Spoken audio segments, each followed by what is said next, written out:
Good day, ma'am. Today, we will tackle the lesson 12, which is about the purpose of the message. What is the purpose of the message? The purpose of the message is the first step in deciding what we want to say and how we want to say it. So, ang purpose ko na sa message, ang first step is kanang mag-decide ta kung unsa atong isulti o unsa nga pamaagi nato siya isulti. Message can accomplish at least 4 purposes. So, naay 4 purposes para ma-accomplish ang message. It is essential to choose whether to inform, entertain, persuade, or offer goodwill. First is provide information about something. So, ang message ko na daw is kanang mag-provide ko na siya information about something. Purpose of the message. It provides information about something.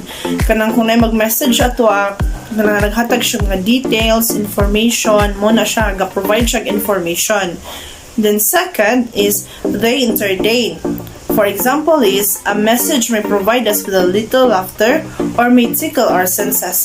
For example, natay ka nag-istorya ta, then nag-tell ka og joke sa kuha. So, that is message na they entertain. The second example is kanang nag-message mo tapos gikilig ka. So, mo to siya. Mo to example sa kanang they entertain. The third one is they inform. It means that when we read, we learn something. The material provides us with some bits of information. Kanang ma-inform bitaw ta nagbasa ta og libro, kanang naghatag siya og information sa ato about nga na magbasa lugar tag history ni Jose Rizal. So di ba ang message ang atong gibasa kay naghatag siya og idea og knowledge ato. The fourth one is they provide a platform for ideas. For instance, editorials, interpretative stories, documentaries, or commentaries of such sorts may give us ideas worth sharing with others. So, kanang nag-provide siya og platform ideas. For example, is kanang editorial. Naghatag siya og idea nga, kaninga day, ngani ang hitabo, like that. Mo din to siya ang last purpose of the message. Communicators pay attention to these expectations as they seek information for messages. In order for a message to have audience appeal, it must meet the audience expectations in purpose and form. Ang mga communicators pay attention especially when they seek information nga gikan sa message nga ilang magamit or ilahang sabdan. In order for a message to have audience appeal, it must meet the audience expectations in purpose and form. So, para kung daw nga ang message, you should be kanang mga audience appeal. So, kailangan kung mag-message ka na kanang willing maminaw sa mga people para makakuha sila, ma-meet nila ilang expectation about sa imong purpose sa imong message. Purpose of our message. The first step in deciding exactly what essence of a message we want to convey, once we have selected the goal, it is then easy to tailor the message in order to reach our audience. So, the purpose of our message, the first step is kanang we should decide what we want to say or what we want to convey sa atuang listener. So, once kuno daw nga nakaselect na ta og goal sa atong message, then it is easy na lang daw nga mag-reach ta sa atong audience. For example is,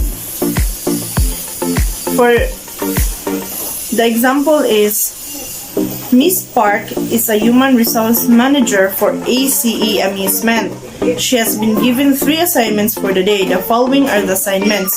So, example is, si Miss Park, kay kana siyang employee siya or kanang manager siya sa isa ka ACE Amusement. So, na siya'y task sa isa ka adlaw, na siya'y 3 ka task.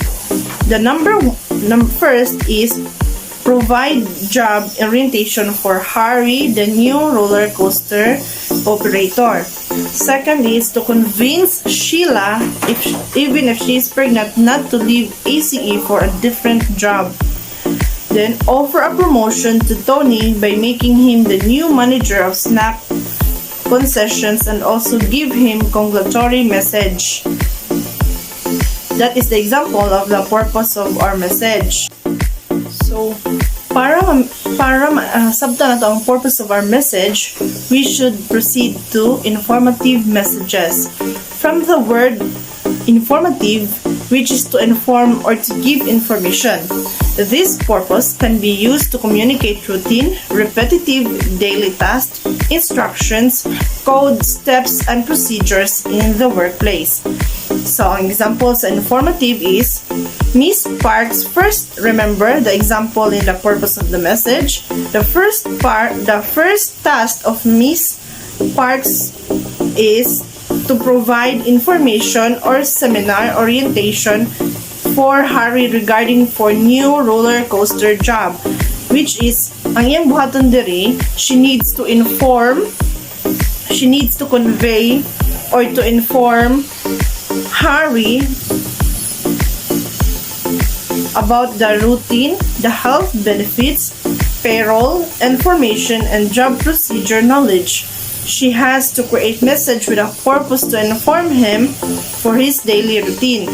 So, in this case, the task of Miss Park is to kanang i-briefing niya si Harry about sa iyahang trabaho. Persuasive message. Persuasive message is to convince an individual or group to take certain specific actions. The second task of Miss Parker is to convince Sheila to stay even if she's not pregnant and not to leave for a different job. So in this case, Miss Park's task is to convince Sheila, the star designer, to not leave ACE for the competition. Miss Park has decided to take Sheila to lunch and will communicate all of the key selling points and benefits to remaining with ACE. So, in this part, si Miss Parker, kailangan niya i-convince si Sheila para dili siya muhawa. So, what she did is, gidala niya si Sheila sa lunch. Nag-lunch silang duha. Then, she said kanang tsada nga mga opportunity or tsada nga mga offer para si Miss Parker nag-offer siya og tsada nga mga opportunity sa nga gikan sa ilahang company para lang nga dili mohawa si Sheila. So that is the persuasive message, means to iyang gi-convince si Sheila. In offering goodwill.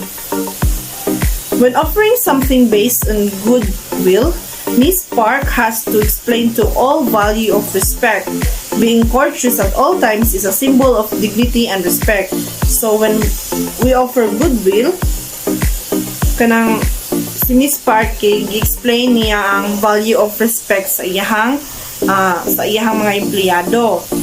Then she is very courteous sa iyahang mga empleyado. At the same time, with a symbol of dignity and respect. They have to use the polite expressions such as thank you, come again, may I help you, and please. So, mo ko na to ang itudlo ni Miss Park sa iyang mga trabahante. And this is the end of the video. That would be the lesson 12, which is the topic is, what is the purpose of the message?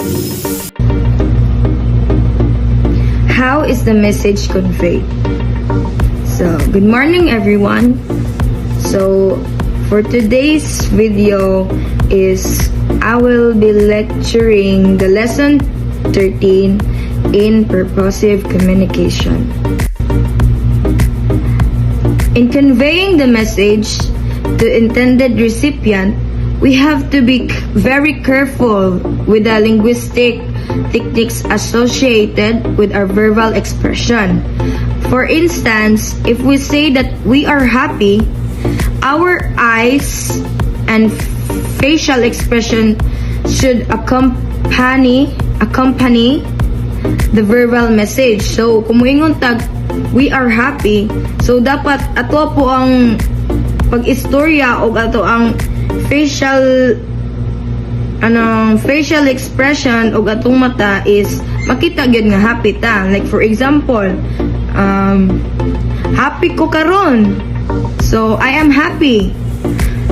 So, in other words, our body language and facial expression cannot be divorced from our verbal message. So, dili gid siya pwede nga ma-separate ato ang facial expression og atong verbal message, atong verbal. So, aside from our body language and facial expression, we have to note that message carries with it the tone and voice. So, magsunod na ta sa tone of voice. The first key element of communicating a message is the tone, or author's attitude towards the reader of the message. Example of tone may include situation when the speaker shows that he or she is confident, arrogant, humorous, emotional, intimate, condescending, and serious. So, tone shows the character of our voice that comes through our words, for it is the quality or intonation we use in order to express the meaning. The tone comes easily with how we say the words. Therefore, so ang tone is associated gyud siya sa tuang tingog, sa tuang voice. Tingog ba? Voice lagi. Correct me if I'm wrong. So, to create the mood and feeling of a message. There are two different ways that help create tone. So, first is diction, second is imagery. So, diction is the word choice used in a message to convey an idea. Every writer chooses we may describe student as nice, studious, excellent, or diligent. Each word conjures up a different tone, and the most complimentary would be the choice of the word artist. The second way of creating a tone in imagery, the second way of creating a tone is imagery, which is the pictures a writer can create with the words to appeal to all the reader's senses. The writer can use figures of speech to create vivid descriptions that appeal to the readers. So examples of vivid descriptions for students may include activated, alert, spirit, or zealous.